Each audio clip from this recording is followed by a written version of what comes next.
The parlor was steeped in shadows, the single flickering candle on the worn wooden table casting trembling light across the peeling wallpaper and worn furniture. Ellie sat forward, his wary eyes fixed on Harold Crane, who had materialized from the gloom like a spectre. The old man's gaunt frame was hunched, his face a map of weathered lines and dark eyes that seemed to carry the weight of generations. "You want to understand," Harold rasped, voice like dry leaves scraping stone, "but knowledge here is a heavy burden. This house, it's no ordinary place. It's a vessel, a predator born of pain and silence." Ellie's breath caught. "A predator." Harold nodded slowly, his gaze piercing. "The Devourer, as some have come to call it, is not just a spirit or a ghost. It's a metaphysical force born from the anguish and forgotten screams of those who lived and died within these walls. The silence you seek isn't empty, it's consumed, devoured to feed this entity's endless hunger. It traps voices, memories, pain itself, twisting them into echoes that never fade." The room seemed to close in, the stale air thickening with each word. Ellie's fingers tightened around the armrests of his chair. How does it do this? Why does it feed on silence? Harold's eyes darkened further, and he leaned in, whispering as if the house itself might overhear. Because silence is the absence of resistance. Noise can be drowned, ignored, or forgotten, but silence, the true silence, is the void where pain festers and grows. The Devourer thrives there, turning peace into torment. Ellie's mind raced, the puzzle pieces of his investigation clicking into a grim picture. This was no mere haunting. The mansion was alive, a monstrous entity feeding on the very fabric of sound and silence. His own recordings, the escalating echoes, the physical assaults, they were all symptoms of this terrible organism. A sudden sharp echo ripped through the parlor, a dissonant scream folding into the oppressive quiet. Ellie flinched, heart pounding as the sound seemed to vibrate inside his skull. Harold's expression remained impassive, but Ellie saw the flicker of pain in his eyes. "It listens," Harold murmured, "always hungry, always waiting. It feeds on the lost, the broken, the silenced, and every soul it consumes adds to its power." Ellie swallowed hard, the magnitude of his predicament settling like a stone in his gut. He had come seeking answers, but now the truth was a crushing weight. The house was no longer just a location, it was a living nightmare, a manifestation of trauma and madness. "What can I do?" Eileen asked, voice barely above a whisper. Harold's gaze was steady, yet his words were laced with resignation. "You must fight it with what you know, sound, technology, your mind. But be warned, the house will not go quietly. It will break you, piece by piece, if you let it." The candle guttered, shadows dancing wildly across Harold's face before he rose and faded back into the darkness from which he had come, leaving Ellie alone with the oppressive silence that seemed to throb with unseen menace. Ellie sat back, the candlelight dimming as a fresh wave of dread washed over him. He was no longer a distant observer, but a participant in the mansion's malevolent history. Every echo, every whisper was a thread in the tapestry of suffering that bound him here. As the night deepened, Ellie's thoughts churned how to weaponize this knowledge, how to confront an entity born of silence itself. The mansion's walls seemed to pulse, alive with grudges and secrets, and Ellie knew this was only the beginning of a battle for his very soul. Outside, the wind whispered through the barren trees, carrying with it the faint, unending cries of those trapped within the house's eternal echo chamber. Ellie's resolve tightened. He would face the Devourer, no matter what it cost him. But as the candle's flame flickered one last time before guttering out, a chilling certainty settled in his bones. The house was far from done with him. The silence he sought was a lie, consumed and devoured by a hunger older than memory, and the echoes of its legacy would follow him into the darkest corners of his mind. The night stretched on, heavy and unyielding, as Ellie prepared himself to delve deeper into the abyss where sound and madness intertwined. The mansion's legacy was his now, and its hunger was insatiable. The room was a chaos of tangled wires and blinking lights, a shrine to Ellie Winter's unraveling mind. He sat amid a fortress of recording equipment, each device capturing the maddening soundscape that the mansion relentlessly fed him. The headphones clamped over his ears were both sanctuary and prison. They funneled the house's symphony of dissonance directly into his brain, a relentless cascade of whispers, breathless gasps, distant screams, and static that crawled beneath his skin. At first, Ellie had welcomed the recordings, believing them to be his salvation, objective proof of the supernatural phenomenon consuming silence and birthing eternal echoes. But now, each playback warped into something unrecognizable. What started as unnerving amplified sounds had become a torrent of chaos, a sonic maelstrom that tore at the edges of his sanity. He pressed a trembling finger against the pause button, but the noise didn't cease. Inside his skull, the echoes persisted, an endless loop of fragmented voices and distorted cries. The mansion's oppressive acoustics had invaded his mind, blurring the line between real and imagined. Illy's breath came in jagged gasps as he clutched the sides of his head, trying to suppress the rising tide of auditory hallucinations. A sudden vibration made him flinch. His phone buzzed insistently on the desk. He fumbled to answer, the device slipping from his grasp and clattering to the floor. After a moment, he snatched it up, voice hoarse and cracked. "Hello, Ellie." "It's Mara," came the voice through the static, calm but laced with urgency. "Please, you need to listen. You're losing yourself. The recordings, they're not helping. You have to come back." He closed his eyes, the screams behind his lids growing louder. "I have to understand," he whispered, voice breaking.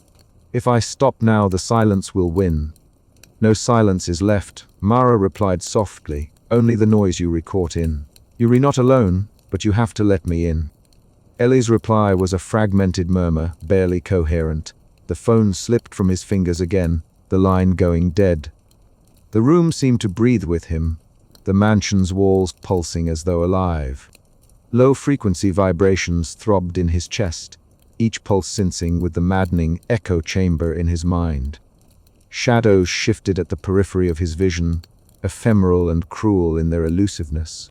He staggered to his feet, eyes wide and wild, and stumbled toward the window, desperate for a glimpse of the outside world, a tether to something real. But outside was only darkness, and inside, the cacophony crescendoed. The whispers became voices, the voices turned into screams, and the screams morphed into a physical force that battered his senses. His knees buckled, and he collapsed onto the cold wooden floor, clutching his head as the noise reached a fever pitch. "Stop!" he screamed into the void, but the echoes only laughed back, tangled in a web of torment and despair. Illy's recordings, once methodical and precise, now reflected the shattered architecture of his mind. Tracks overlapped with distorted feedback. Patterns broke into dissonant noise. His journal entries, scrawled in frantic script, recounted his slipping grasp on reality and moments where he could no longer distinguish between the mansion's screams and the ghosts of his own past. Attempts to communicate with Mara ended in silence or static, as if the house itself severed the fragile lifeline she represented.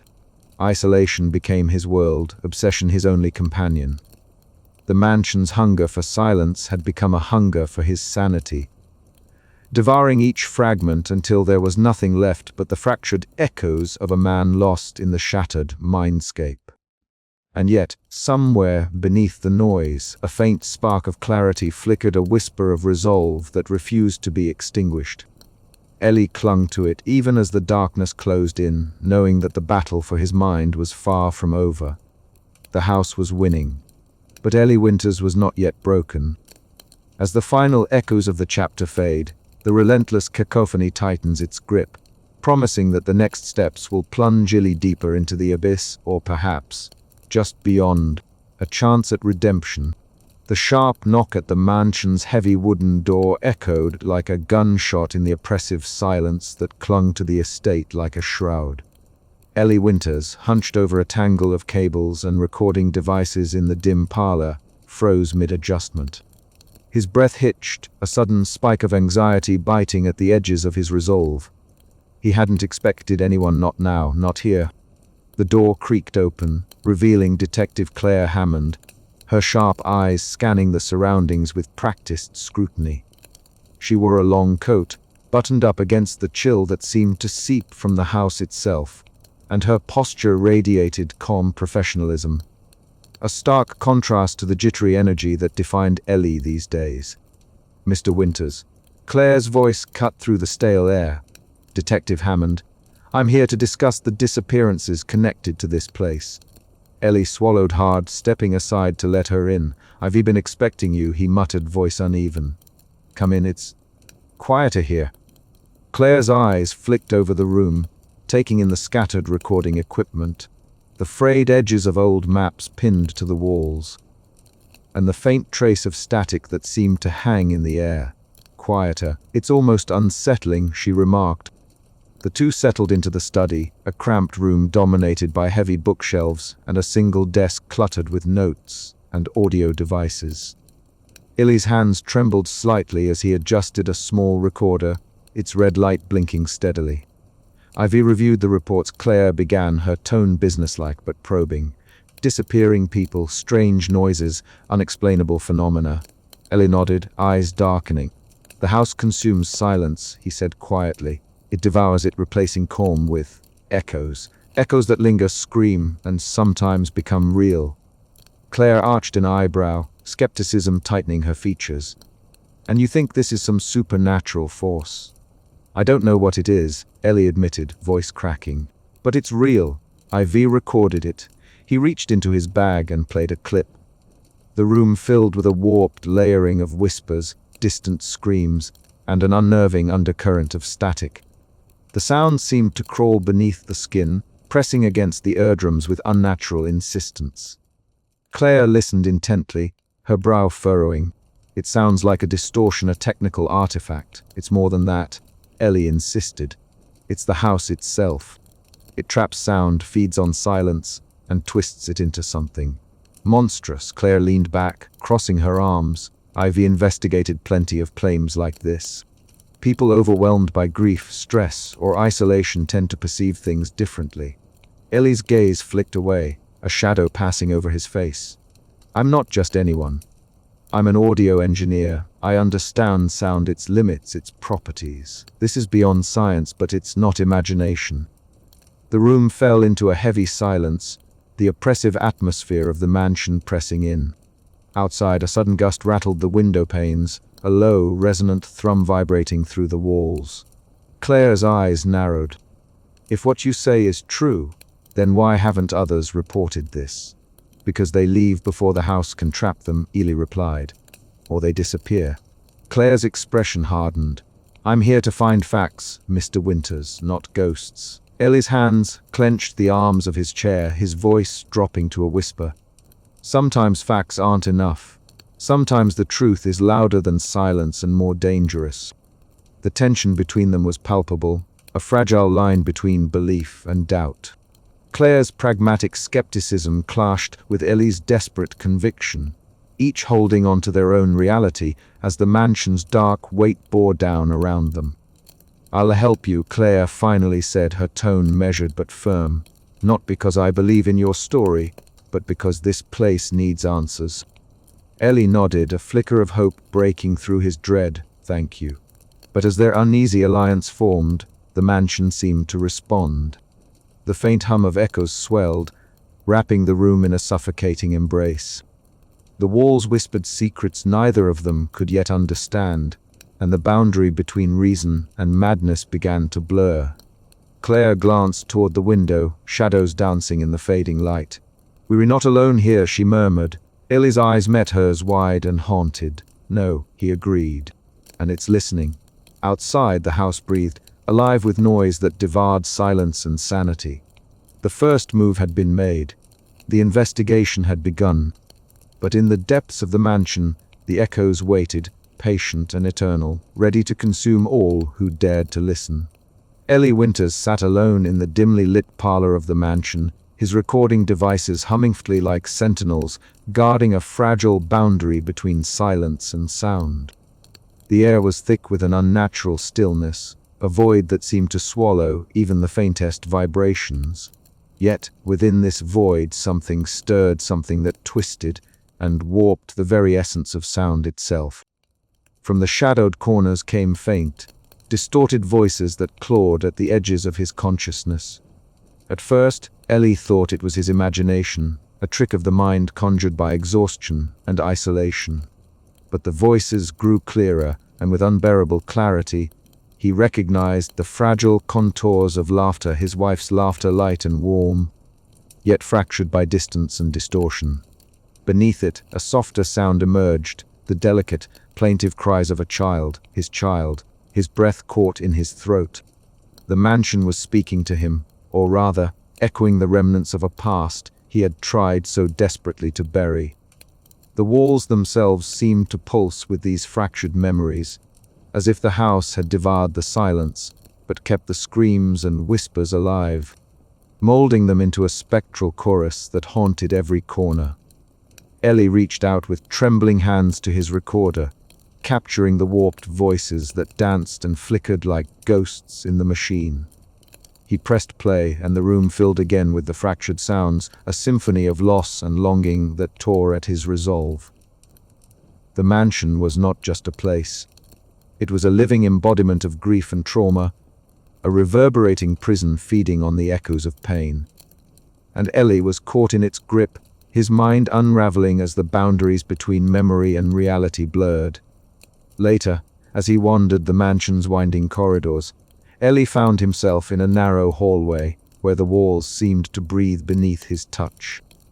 The faint whispers that filled the space were indecipherable at first, but they shifted, merging with fragments of conversations long past and his own buried memories.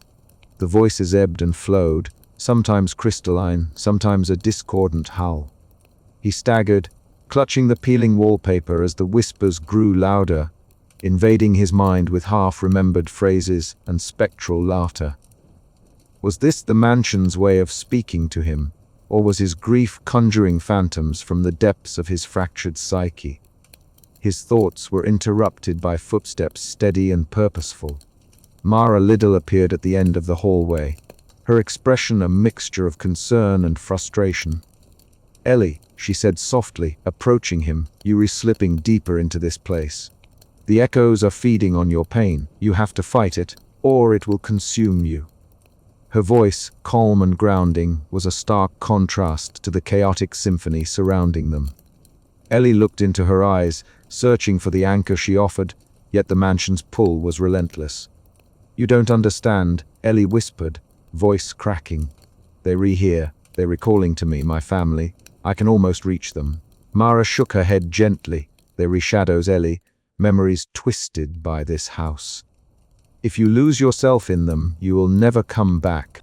But Ellie's mind was already slipping, drawn inexorably toward the voices that promised a reunion he desperately craved.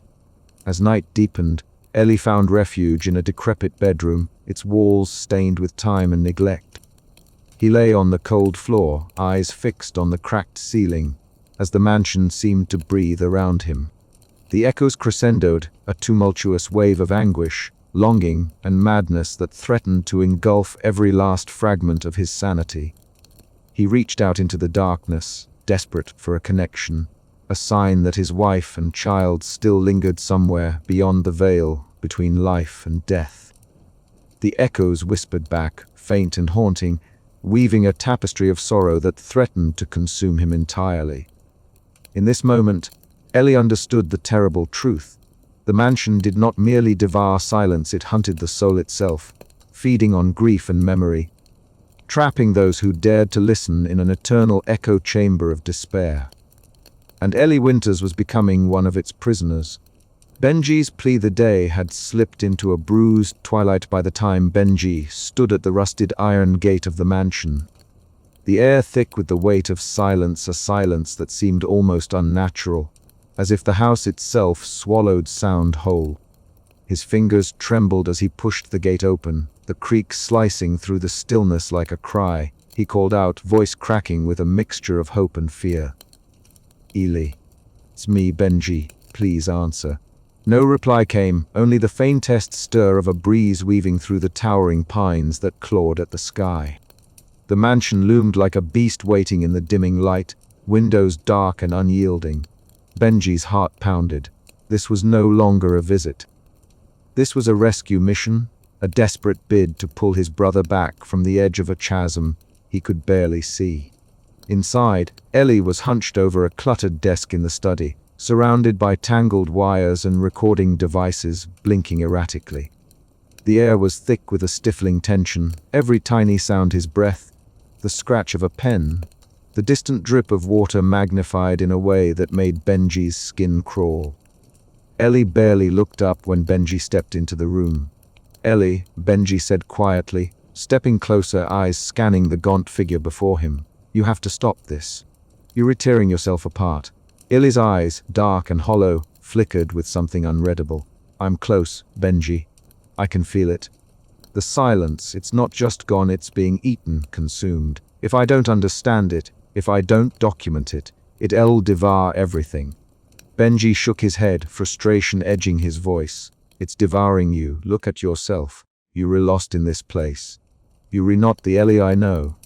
You were talking to machines, to ghosts in walls. You need help." Ellie's fingers twitched toward a recorder, replaying a loop of distorted echoes that slithered like serpents across the speakers. "This isn't just about me. It's about the house, the devourer. It's real, and it's alive. If I don't face it, no one will." "Facing it alone won't save you," Benji insisted, stepping closer, voice breaking. "You're not alone, Ellie. You have people who care. Mara, me, but you have to let us in. You have to fight this before it's too late." For a moment, the room was silent save for the faint, unsettling hum that seemed to vibrate from the very walls. A shadow flickered across Ellie's face, a flicker of doubt, a crack in the armor of obsession. Then, without warning, a sharp echo burst through the room, a sound like 1,000 voices screaming beneath a veil of static. It rattled the windows, sent dust motes swirling in the pale light. Ellie's body jerked, his head snapping toward the source, as if the noise had struck him physically. He turned on Benji, eyes wild, voice trembling with a blend of fear and fury. "You don't understand. You can't hear it like I do." This is the sound of silence breaking, of the past screaming through the walls. "If I stop, if I give up, it wins." Benji raised his hands, trying to calm his brother, but the rift between them was thickening, the mansion's oppressive presence seeping into every word, every breath. "Ellie, please," Benji said softly. "Come back to me. Come back to us. Don't let this house own you." Ellie's shaking hand reached out, trembling as he pressed the play button on a recorder. The room flooded with a cacophony of distorted voices, fragmented memories trapped in endless echo. His eyes closed, a shudder running through him as the noise pressed in from all sides. Benji watched helplessly as his brother slipped further away, swallowed by the maddening soundscape that had become his prison. Outside, the mansion seemed to breathe, the walls pulsating with unseen energy. The silence had been devoured, replaced by screams that never died, echoing endlessly in the space between sanity and madness. And in that moment, Benji knew the fight was far from over. Ellie's descent was accelerating, and the house's hunger was insatiable.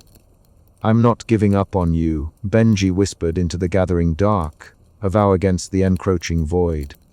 But even as the words left his lips, the mansion answered with a low, grinding roar, a sound not heard, but felt deep in the bones, promising that silence was lost forever. The night closed in around them, thick and absolute, the boundary between brother and madness growing perilously thin. And somewhere beyond the walls, the devourer waited, patient and ravenous.